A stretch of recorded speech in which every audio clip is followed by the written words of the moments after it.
Good morning to all. मैं श्याम कुमार ठीक हूँ और उम्मीद करता हूँ आप लोग भी ठीक होइएगा। जैसा कि अभी सीटेट का एग्ज़ाम चल रहा है और उसी के करीब मैं लगातार वीडियो डाल भी रहा हूँ आप लोगों के लिए।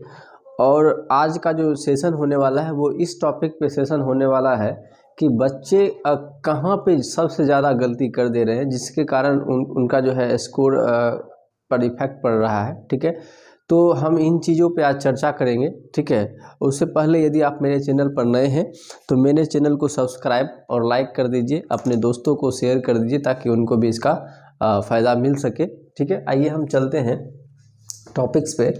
तो देखिए, सबसे पहले सीडीपी आता है, उसके बाद आपने लैंग्वेज 1 और लैंग्वेज 2 लिया होगा। ठीक है, लैंग्वेज 1 और लैंग्वेज 2 अपने हिसाब से आप लेते हैं। लैंग्वेज 1 तो हिंदी लेना है, लैंग्वेज 2 में आप इंग्लिश या संस्कृत ले सकते हो, तो आप अपने हिसाब से लिए होंगे। ठीक है, ईवीएस और मैथ्स सबसे ज़्यादा देखिए यहाँ पे अगर पेपर 1 की बात करिए, पेपर 1 का जो है टॉपिक्स है, मैंने पेपर 1 को ही सिर्फ लिया है, बाकी पेपर 2 वाले बच्चे जो है उनका यहाँ पे मैथ्स साइंस आ जाएगा। ठीक है, तो अब ध्यान से समझिएगा कि बच्चे सबसे ज़्यादा मेजर जो गलती कर रहे हैं वो क्या कर रहे हैं, एग्जाम नज़दीक है और वो सेट में लगे हुए हैं। ठीक है, सेट प्रैक्टिस कर रहे हैं।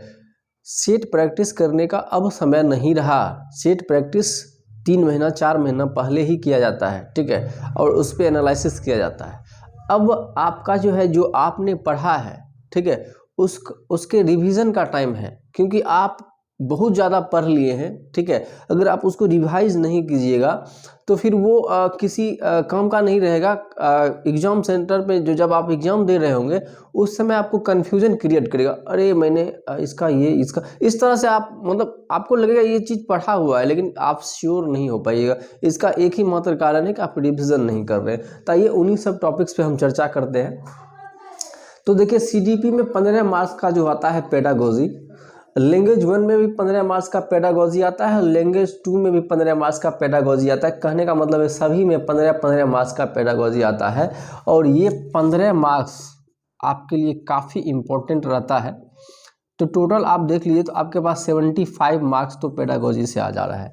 और पेडागोजी में बच्चे क्या कर दे रहे हैं कि अब एग्ज़ाम नज़दीक है और पेडागोजी के सिलेबस में लगे पड़े हैं, उसको रट्टा मारे जा रहे हैं। नहीं भाई, उसको रट्टा नहीं मारना है। आप सबसे बड़ा गलती तो यहाँ कर रहे हैं। देखिए, एनसीएफ 2005 पढ़िए और बिल्कुल डीपली में पढ़िए और इसको पूरा का पूरा समझ जाइए, रट जाइए। ठीक है, और एनईपी 2020 इसको पूरा का पूरा आप रट जाइए। इसके जितने भी कॉन्सेप्ट हैं, जितने भी थ्योरी हैं, जितने भी सिद्धांत हैं, इसको आप अपने माइंड में कवर कर लीजिए। विश्वास रखिए कि पेडागोजी का 90% सॉल्यूशन आपको यहाँ से मिल जाएगा। ठीक है, तो आप समझ गए होंगे। अगर एनसीपी 2005 और एनईपी 2020 अगर आप पढ़ते हैं ढंग से तो रखिए 3-4 घंटा इसमें, मतलब एक दिन में आप इसको पूरा का पूरा अच्छे से कवर कर जाइएगा। और एक दिन में आप जो है कम से कम यहाँ से 60 मार्क्स जो है 60 मार्क्स यहाँ से आप ले आइएगा। आपको समझ में आ गया? पहला गलती तो आप ये करना छोड़ दीजिए कि आप सेट मारना अभी के अभी बंद कीजिए।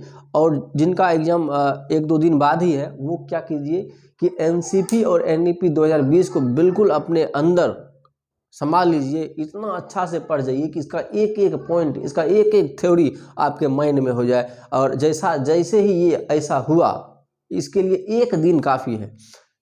आप क्या देखिएगा कि 60 मार्क्स जो है आपका 75 में 60+ मार्क्स आपके जेब में है। ठीक है, अब आते हैं पेडागोजी का, तो काम खत्म हो गया।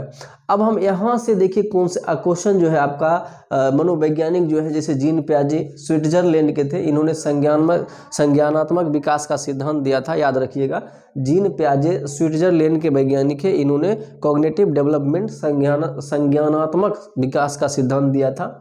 बच्चे इनके सिद्धांत को अवॉइड कर दे रहे हैं, मतलब अब अवॉइड तो नहीं कर रहे, पढ़ रहे हैं, पढ़े होंगे, लेकिन अब उनको रिवाइज नहीं कर रहे हैं। सेट में लगे पड़े हैं कि सेट कैसे।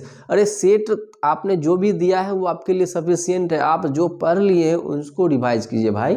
ठीक है, अब आ गया कोलबर्ग अमेरिका के वैज्ञानिक थे, इन्होंने मॉरल डेवलपमेंट दिया था, नैतिकता का सिद्धांत दिया था। तो इनको भी आप देख के चलिए।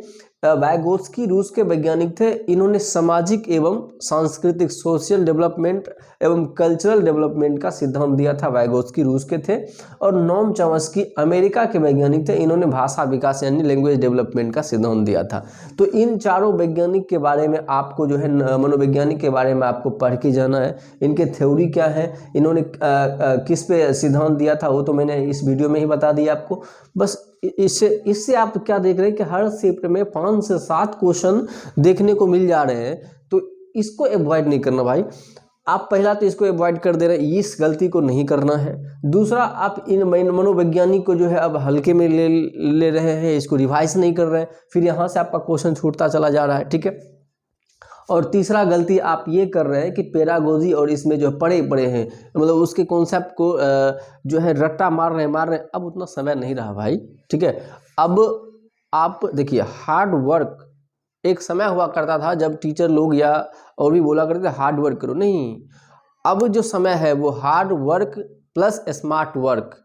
हार्ड वर्क करने से कुछ नहीं होगा। हार्ड वर्क करने से आप चीज़ों को रट लीजिएगा, वो आपके दिमाग में नहीं आएगा। आप कल के दिन में टीचर बनने वाले हैं, ठीक है। तो टीचर आप बच्चों को ये समझाते हैं कि रटना नहीं है, ठीक है। तो आप हार्ड वर्क कर रहे हैं, कर ले, लेकिन हार्ड वर्क का एक निश्चित वे होना, रास्ता होना चाहिए, है ना। आप किस रास्ते से, यानी कि हार्ड वर्क के साथ साथ अब आपको क्या करना है, स्मार्ट वर्क करना है, ठीक है। और स्मार्ट वर्क क्या करना है, इस हिसाब से करना है कि आपका जो है ये 7 दिन, अगर 2 दिन बचा है आपके एग्जाम का, तो वो 2 दिन में आप चाहिएगा तो 100+ मार्क्स ले आइएगा। वो इस हिसाब से अगर इसको फॉलो आप करते हैं तो विश्वास रखिए, एग्ज़ाम देने के बाद आप मेरे चैनल पे ज़रूर आइएगा और बोलिएगा सर आपका जो है दिया गया जो है मतलब रूल जो है वो काम आ गया, ठीक है। क्या करना है, सबसे पहला कि NCF और NEP को पूरे रट जाना है, मतलब पूरे अपने अंदर समा लेना है कि इसका एक एक कॉन्सेप्ट जो है मेरे अंदर आ जाए। पूरा आपका जो है पेडागोजी क्लियर हो जाएगा। जितने भी मनोवैज्ञानिक हैं जो इम्पोर्टेंट, जैसे कि मैंने बताया gene पियाजे, Kohlberg, Vygotsky, Noam Chomsky, इनका जो इन्होंने क्या दिया था, स्विट्जरलैंड के वैज्ञानिक थे। इन्होंने कॉग्निटिव डेवलपमेंट का सिद्धांत दिया था। कोलबर्ग अमेरिका के वैज्ञानिक थे, इन्होंने मॉरल डेवलपमेंट का सिद्धांत दिया था। वाइगोत्स्की रूस के थे, ये सामाजिक और सांस्कृतिक विकास का सिद्धांत दिया था। और नोम चॉम्स्की अमेरिका के थे, ये भाषा विकास के सिद्धांत दिया था। तो इनके बारे में पूरा पढ़ लेना है आपको। और पेडागोजी जो है आपको क्या करना है, फिर से जो पढ़े हैं उनको रिवीजन करना है, again and again, again and again, again and again, ठीक है। और अगर आप टेक्स्ट बुक यूज करते होंगे तो उसमें देखिएगा 10-10 मिनट का जो है सभी टॉपिक्स पे जो है सेट दिया हुआ है, आप उसको बनाइए और उसके सॉल्यूशन को देखिए। विश्वास रखिए कि आपका सफलता निश्चित है, निश्चित है, निश्चित है, ठीक है। एक ये सारा चीज़ आपको समझ में आ गया होगा तो विश्वास कीजिए। और भाई हाथ जोड़कर विनती है कि आप नए चीज़ों को पढ़ना अभी बंद कर दीजिए, ठीक है। क्योंकि अब वो चीज़ें आपको काम नहीं आने वाली है। जो चीज़ें आप पढ़े हैं उनको ही रिपीट कीजिए, ताकि ये ना हो कि जो चीज़ पढ़ा हुआ है वो भी क्या हो जाए, ख़त्म हो जाए, ठीक है। तो आइए एक कोटेशन के साथ आज का सेशन हम यहीं ख़त्म करते हैं। मत सोच कि क्या होगा, मत सोच कि क्या होगा, अगर हौसला तेरा बुलंद है तो तू जो चाहता है वही होगा, तू जो चाहता है वही होगा, तू जो चाहता है वही होगा। जय हिंद, धन्यवाद।